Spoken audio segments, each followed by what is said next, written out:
મારું નામ હરસુખ રતિભાઈ મેંદપરા છે. હું માંડવી તાલુકાના ગઢશીશાની બાજુમાં આવેલ નાની વિરાણી ગામમાં મારી ખેતીવાડી ધરાવું છું અને 9.5 એકર જેટલી મારી જમીન છે અને એમાં મોટાભાગના વિસ્તારમાં આંબાનું વાવેતર કરેલું છે અને અમુક આંબા મારા 300 જેવા આંબા છે એ 30 થી 35 વર્ષ જૂના છે અને ઓરિજિનલ કેસર જેને કહેવાય કે એ આંબા છે. એ સિવાય અન્ય પાકોમાં મગફળી, ઘઉં એવી જાતોનું વાવેતર, ખેતી, ધાન્યના પાક અમે આત્મા પ્રોજેક્ટ દ્વારા કચ્છ બાગાયત આણંદ કૃષિ યુનિવર્સિટીમાં તાલીમ લેવા માટે ગયેલા અને એ 4 દિવસની તાલીમ દરમિયાન અમને ઘણું બધું નવું ખેતીવાડી વિશે સંશોધન થયેલા છે એનું જાણવા મળ્યું અને ખેતીના પાકોમાં ખેતીવાડીમાં કે રાસાયણિક ખાતરનો જે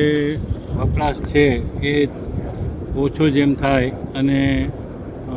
જીવામૃત બનાવવાની પ્રક્રિયા માટે મેં એક ટ્યુબ બેસાડેલી છે વાડીમાં અને ગાય પણ પાળેલી છે અને ગાયનું ગૌમૂત્ર અને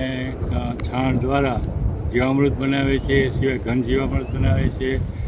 અને બીજામૃતને ફટ આપીને વાવે મીઠાશ વધે છે કોઈ પણ પાકની. પ્રાકૃતિક ખેતીનો વધારે આગ્રહ રાખું છું અને પ્રાકૃતિક ખેતી જ નો ઉપયોગ કરું છું, જીવામૃતને એ બધાનો. અને આંબાની અંદર કેરીમાં મેં કવરિંગ બેગ બંને ઇન્ડિવિજ્યુઅલ કેસર કેરીને કવરિંગ બેગ ચડાવું છું છેલ્લા 4 થી 5 વર્ષ થયા અને મેં જોયું છે કે કવરિંગ બેગની અંદર જે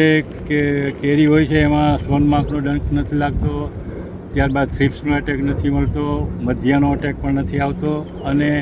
જ્યારે કવરિંગ બેગની અંદર સાઇઝ પણ જીવામૃતને આ બધાને લીધે મોટી થાય છે અને આ જે કવરિંગ બેગની અંદર કુદરતી નેચરલ જે પાકે છે કેરી